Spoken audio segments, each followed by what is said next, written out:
Call volume has kind of exploded since March 17th, 2020. There are some days that were 100% call volume over the same day last year, and other days not quite as much, but on average we're almost 50% call volume increase over in 2020 over 2019, which is a big change for us.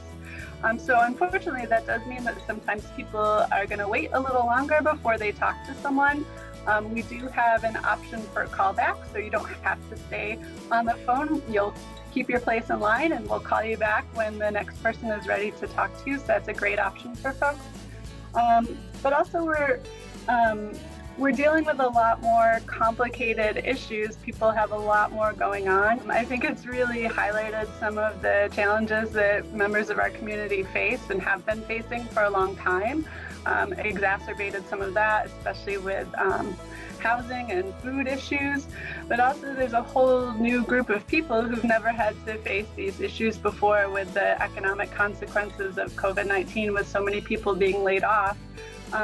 They've never had to navigate the complicated web of social service systems. So we're doing a lot of systems explaining and navigation to community members, helping them understand what services exist in the community every day.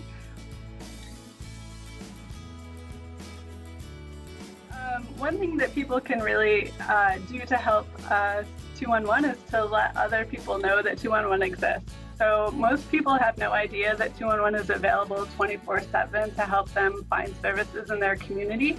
And it's not just in Western New York. All of New York State has access to 211, as well as about 94% of the US population and all of Canada. So I think just, letting their friends and family members know that 211 might be able to help, especially if they're talking about a tough situation that they're trying to negotiate. Like any nonprofit, 211 needs funding to continue operating. Because we don't do any direct service, we're not necessarily charging anyone for our help. So we look for different support, especially through government and private sector, to do the work that we do. I kind of view it as 211's like infrastructure. It's like the bridge. It's not sexy, but you need it to get to the next place you're going to.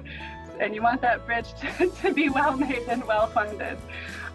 So that's an important part of what we need at 211.